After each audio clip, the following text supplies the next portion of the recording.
Hello मेरे प्यारे बच्चों, आप सबका स्वागत है हमारे चैनल शिक्षा 2.0 में। मैं आपका दोस्त आपका सर सिद्धार्थ गौतम। आज हम लोग CBSE सैम्पल पेपर के कुछ क्वेश्चंस को डिस्कस करेंगे, उसके पैटर्न को जानेंगे, उसके नंबर ऑफ क्वेश्चंस को जानेंगे और ये भी हम लोग एनालिसिस करेंगे कि इस बार का क्वेश्चन का जो पैटर्न है वो किस तरह का है। और इसी के बेसिस पे हम लोग भी जानेंगे कि आने वाले वक्त में जो हमारा एग्ज़ाम होगा उसके क्वेश्चन के लेवल कैसे रहेंगे। तो फिर चलिए आइए हम डिस्कस करते हैं उनके क्वेश्चंस को। ठीक है, तो पहला क्वेश्चन को दिया हुआ है, एक क्वेश्चन दिया हमारा कि let a and b be two positive integers such that a हमारा दिया हुआ p to power 3 q to power 4, b भी दिया हुआ है हमारा, ठीक है, p square q to power 3, where p and q are prime numbers if HCF of a and b to the power p to the power m into q के power n and LCM of a and b equal to p के power r and q to power s, then हमें m plus n और r plus s इनका value हमको find करना है। ठीक है, चलिए देखते हैं इसका आप सॉल्यूशन हम लोग कैसे इसका फाइंड करेंगे। तो सबसे पहले क्या करेंगे, इस a और b का HCF फाइंड करेंगे। तो हमको पहले लिख लेते हैं कि हमारा a क्या दिया हुआ है। तो a हमारा है p3, ठीक है, और q4, b हमारा है p स्क्वायर और q3। तो HCF निकालना है, ठीक है, a और b का। तो आप जानते हो कि HCF का मतलब क्या होता है, हाईएस्ट कॉमन। तो दोनों में कॉमन आना चाहिए। तो देखो सबसे इसमें p का पावर कितना है, 2 है, इसमें p का पावर कितना 3 है, लेकिन दोनों मानना चाहिए। तो इस दोनों में से कॉमन कितना सकते हैं, p स्क्वायर, ठीक है, क्योंकि p स्क्वायर इसमें आ जाए और p स्क्वायर इसमें भी आ सकता है। तो p स्क्वायर और इसमें से जो लोएस्ट है उस दोनों को कॉमन ले लोगे, ठीक है, तो यहाँ पर आ जाएगा q3। तो हमारा ये हो गया HCF। अब हम लोग निकालेंगे इसी का LCM निकालेंगे। तो LCM कितना आ जाएगा इसका a और b का। तो देखो LCM कैसे निकालते हैं, जो हमारा HCF है p square into q square और जो बच गया, तो देखो इसमें से कौन सा बचा था, p बच गया था, तो इस p को लिख दो, और इसमें से क्या बच गया था, q बच गया था, इसको लिख दो। मतलब जो हमारा HCF है वो और जो रिमेंड इसमें जो बच जाता है शेष, उनको मल्टीप्लाई कर देंगे, हमें क्या मिल जाएगा, LCM। ठीक है, अब क्या करेंगे, अब हमको HCF दिया हुआ है और हमारा LCM में दिया हुआ है। तो अब इस वैल्यू को इसके HCF से कंपेयर करेंगे और इसके वैल्यू को इसके LCM से हम लोग कंपेयर करेंगे और यहाँ से हम लोग m और n फाइंड कर लेंगे और यहाँ से r और s वैल्यू फाइंड कर लेंगे। ठीक है, चलिए अब हम लोग कंपेयर करते हैं ऑन कंपेयरिंग, ठीक है, HCF ऑफ दिस। तो p स्क्वायर इंटू q का power 3 equal to p to power m into q का पावर n। तो हमारा m यहाँ से कितना जाएगा, m आ जाएगा 2, इसको इससे कंपेयर करेंगे तो m का मान कितना जाएगा 2 और n का मान कितना जाएगा 3। ठीक है, यहाँ से ठीक इसी तरह सिमिलरली इसको भी कंपेयर कर लेंगे। हमारा LCM कितना है, LCM हमारा p के पावर 4 है इंटू q के पावर p के पावर 3 है और q के पावर 4 और यहाँ पे है p के पावर r इंटू q के पावर s।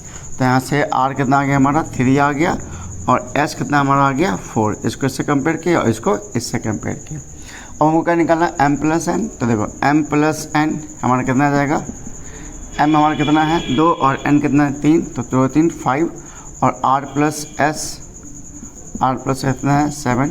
तो इन दोनों का मल्टीप्लाई कितना जाएगा 35। तो हमारा ऑप्शन क्या हो गया 35। ठीक है, तो चलिए अब देखते हैं क्वेश्चन नंबर 2। ठीक है, फटाफट हम सॉल्व करते हैं इसको। यहाँ पे दिया हुआ है कि p हमारा क्या एक प्राइम नंबर है। ठीक है, तो प्राइम नंबर के सबसे पहले हम लोग जानते हैं इसके फैक्टर क्या होता है, 1 और खुद। ठीक है, इसके p के प्राइम फैक्टर हो गया। तो quadratic equation having its root, और किसी भी क्वाड्रेटिक इक्वेशन जो रूट्स होता है, ठीक है, उसके दो ही होते हैं, एक अल्फा होता है, एक क्या होता है बीटा। ठीक है, तो क्वाड्रेटिक इक्वेशन का रूट्स ऑफ क्वाड्रेटिक इक्वेशन,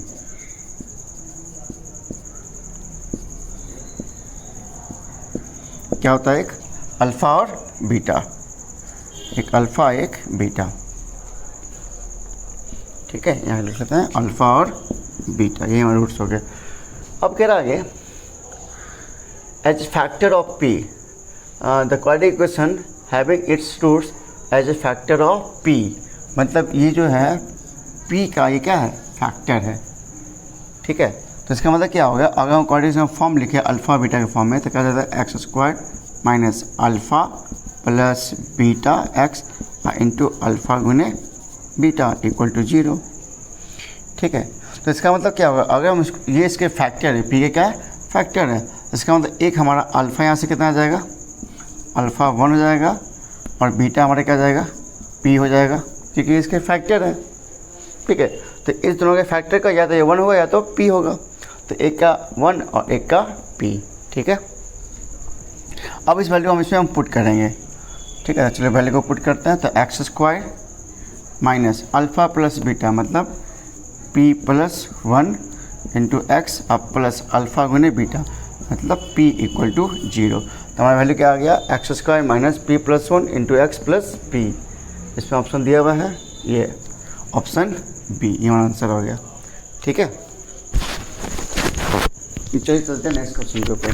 देखते हैं question number third. Question number third दिया हुआ हमको कि alpha and beta are the zeros of a polynomial. ठीक है, f x equal to p x square minus 2x plus 3p and alpha plus beta equal to alpha गुने beta, then p is, हमें क्या find करना है इस question में, हमें फाइंड करना है पी फाइंड करना है। ठीक है, हमें फाइंड करना है पी, और हमको दिया हुआ है कि अल्फ़ा प्लस बीटा और अल्फ़ा गुने बीटा क्या है, इक्वल, ये गिवन हमको है। ठीक है, हमको गिवन है, तो सबसे पहले हम क्या करेंगे, ये जो अल्फ़ा प्लस बीटा हमने पढ़ा है कि सम ऑफ रूट्स। ठीक है, सम ऑफ रूट्स, तो क्या होता है ये अल्फ़ा प्लस बीटा, ये क्या होता है माइनस बी बाई ए। ठीक है, अब यहाँ से वैल्यू पुट कीजिए, तो यहाँ पे क्या जाएगा माइनस बी बाई ए, तो माइनस बी यहाँ पे कौन जाएगा -2, तो ये जाएगा +2, और ए कितना है हमारा, वहाँ पे पी है। ठीक है, ये हमारा वैल्यू हो गया सम ऑफ रूट्स। अब हम लोग क्या निकालेंगे, अल्फ़ा गुने बीटा मतलब product of roots, product of roots alpha गुने बीटा, तो ये क्या होता है, ये होता है सी बाई ए।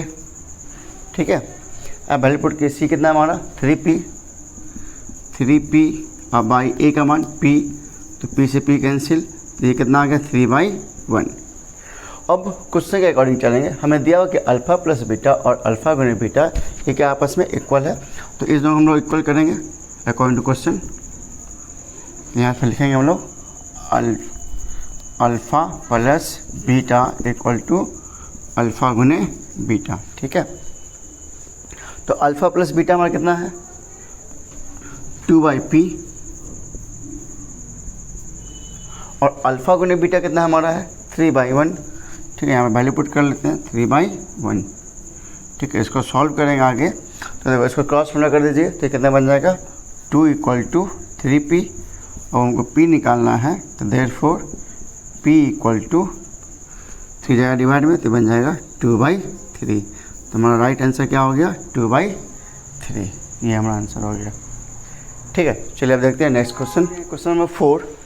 क्वेश्चन 4 दिया, in a system of equation 3x + y = 1 and 2k - 1 × x + k - 1 × y = 2k + 1, और हमें देखना ये क्या है, इनकंसिस्टेंट है। ठीक है, और हमें k का मान फाइंड करना है। हम जानते हैं चैप्टर 3 का है लीनियर इक्वेशन, जब कोई भी एक सिस्टम ऑफ इक्वेशन क्या हो, इनकंसिस्टेंट हो, तो उसका कंडीशन होता है a1/a2 = b1/b2 is not equal to c1/c2। ये होता है कंडीशन जब हमारा क्या हो, सिस्टम ऑफ इक्वेशन क्या हो, इनकंसिस्टेंट हो। ठीक है, तो इस बात का ध्यान रखिएगा, जब भी इनकंसिस्टेंट हो तो उसका ये कंडीशन है।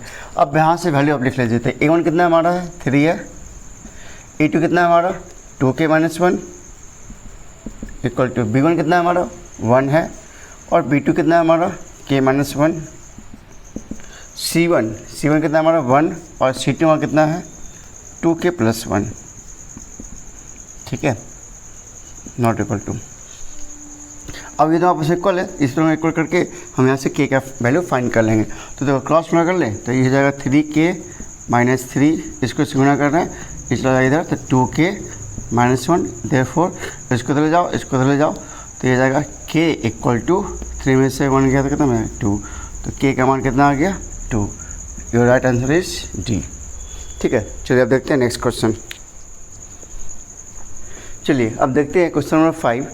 क्वेश्चन 5 कह रहा है, if the vertex of a parallelogram PQRS taken in order PQR, ठीक है, देन द कोऑर्डिनेट्स ऑफ इस फोर्थ वर्टेक्स SR। तो हमें क्या करना है, एक पहले सबसे पहले लेते हैं एक पैराग्राम, ठीक है।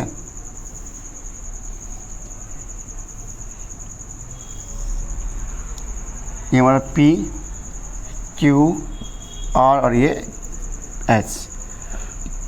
P का कोऑर्डिनेट कितना है 3,4, इसका कोऑर्डिनेट कितना है -2,3, R का कितना है -3, -2। हमें S का फाइंड करना है, ठीक है। S का हमको पता नहीं है, तो हम लोग क्या करेंगे, इसको हम लोग डायगोनल को हम लोग मिला देते हैं, ठीक है। क्यों मिलाए, क्योंकि हमें पता है कि पैराग्राम का डायगोनल क्या करता है, बाइसेक्ट करता है, कहाँ पे, सेंटर पे। इसको हम मान लेते हैं O, ठीक है। तो क्या हो गया, डायगोनल का ये मिड पॉइंट हो गया। अगर मिड पॉइंट निकालना हो तो मिड पॉइंट ऑफ PR, ठीक है। तो मिड पॉइंट ऑफ PR निकालेंगे, कैसे निकालेंगे, तो क्या था फॉर्मूला, x1 + x2/2 और y1 + y2/2। ये फॉर्मूला होता है मिड पॉइंट का। इस पर वैल्यू को पुट कर लेते हैं, ठीक है। तो यहाँ x1 और x2, x कितना हमारा 3 है, यहाँ कितना है -3 है, बाई 2, y1, ठीक है, y1 कितना है 4 है, प्लस y2 तो -2 हो जाएगा बाई 2। ये हमारा हो गया। सिमिलरली इसका भी हम मिड पॉइंट निकाल सकते हैं। O is the mid point of QS, mid point of QS, ठीक है। इसका हम लोग मिड पॉइंट निकालेंगे, वही सेम फॉर्मूला इस्तेमाल करेंगे। तो -2, इसको हम क्या मान लेते हैं, x और y मान लेते हैं, ठीक है। तो -2 + x/2 और ये जाएगा 3 + y/2, ठीक है। अब ये दोनों मिड पॉइंट क्या है, इसके मिड पॉइंट को इसके मिड पॉइंट से, मतलब x वाले को x के साथ और y वाले को y के साथ क्या करेंगे, अब इक्वेट करेंगे और यहाँ से हम लोग वैल्यू को फाइंड कर लेंगे। तो हमारा वैल्यू कितना, पहला 0/2 मतलब 0 हो जाएगा। तो पहला कंपेयरिंग, ठीक है। तो 0 और y यहाँ पर जाएगा -2 और +x/2, क्रॉस में 0 जाएगा। तो देयरफॉर x = क्या जाएगा हमारा, x = हो जाएगा 2। इसी तरह y का मान निकालें तो इसको इससे कंपेयर कर लेंगे, y को, तो कितना जाएगा 4/2 का 2/2 कट के 1 हो जाएगा। यहाँ लिखा हो 4 - 2/2 और इधर जाएगा 3 + y/2, ठीक है। तो इस 2 से 2 काट देते हैं और इसमें से घट जाएगा कितना है, 2 बन जाएगा। ये बच जाएगा 3 + y, इधर y का मान कितना जाएगा -1। तो x का मान कितना है 2, y का मान कितना है -1। तो x का मान हमारा 2 हो गया और y का मान -1। तो हमारा इसका वैल्यू कौन सा है, ये है, ठीक है, ऑप्शन C। चलिए अब देखते हैं नेक्स्ट क्वेश्चन।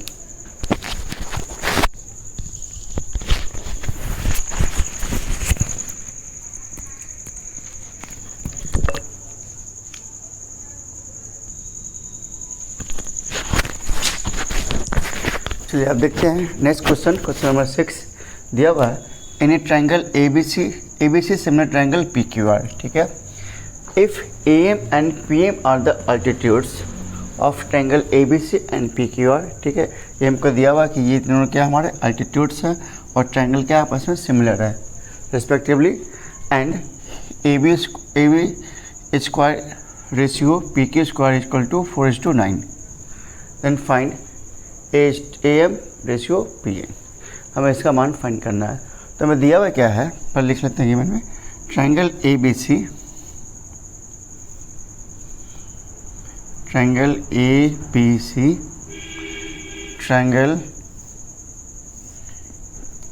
PQR। तो triangle ABC similar triangle PQR हमको दिया हुआ है और इसके अल्टीट्यूड, मतलब ये हमारे AM इसके अल्टीट्यूड हो गए, ये हमारे अल्टीट्यूड हो गए, ठीक है। और इसके अल्टीट्यूड क्या हो गया, N हो गया, ठीक है। और हमें ये दिया हुआ है AB, इसका रेशियो दिया हुआ है, तो लिख सकते हैं इसको। अब चलिए जो दिया हुआ उसको यूज करते हैं हम, ठीक है। और निकालना हमको ये है, जो दिया उसको यूज़ कर रहे हैं। तो यहाँ लिखा हुआ A B square by P Q का स्क्वायर इक्वल टू क्या जाएगा 4/9। देखो ये स्क्वायर में है तो क्या हम लोग 4/9 का स्क्वायर लिख सकते हैं? तो बिल्कुल लिख सकते हैं। इसको लिख सकते हैं क्या 2/3 का होल स्क्वायर। ठीक है, तो ये देखो यहाँ पर स्क्वायर दोनों के ऊपर है तो इसको हम लिख सकते हैं क्या A B by P Q का होल स्क्वायर अब बाई 2/3 का होल स्क्वायर। तो स्क्वायर से स्क्वायर कट जाएगा। ठीक है, तो यहाँ समान क्या है हमारा आ गया A B by P Q equal to कितना 2/3। ठीक है, अब हम लोग जानते हैं नाउ वी नो दैट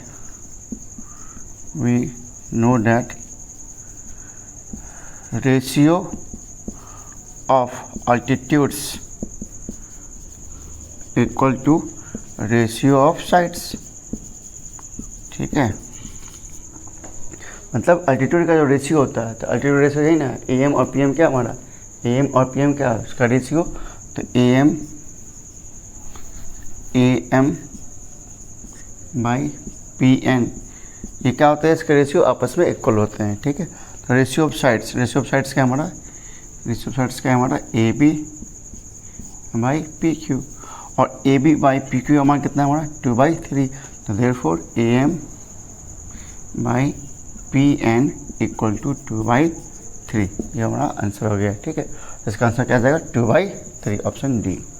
चलिए अब देखते हैं नेक्स्ट क्वेश्चन दिया हुआ है question number 7 if x tan 60 cos 60 equal to sin 60 और tan 60। ठीक है, तो हमें x का मान फाइंड करना है और हमें 4 ऑप्शन दिए हुए हैं। तो सबसे पहले क्या करेंगे इनका जो एंगल दिया हुआ उसका सबका हम लोग मान निकलेंगे। ठीक है, तो चलिए लिखते हैं x tan 60 cos 60 sin 60 cot 60 degree. चलिए सबका मान लिख सकते हैं। ठीक है, तो tan 60 का कितना आता है √3 यह जाएगा √3 और cos 60 का कितना आता है 1/2 इक्वल टू sin 60 का मान √3/2 और cot 60 का मान 1/√3। ठीक है, तो tan 60 होता है √3 तो इसका हो जाएगा 1/√3। ठीक है, तो देखो ये √3 कैंसिल। ठीक है, और 2 से 2 भी कैंसिल। इधर कितना बच गया 1 इधर क्या बचेगा √3। तो x इक्वल टू यहाँ क्या आ जाएगा 1/√3 और 1/√3 बताओ इसमें से किसका वैल्यू हो सकता है। ठीक है, तो sin 30 तो आता है 1/2 उसके बाद tan 30 हाँ tan 30 का मान कितना आता है 1/√3 तो हमारा ऑप्शन हो जाएगा बी। ठीक है, ऑप्शन बी tan 30 1/√3।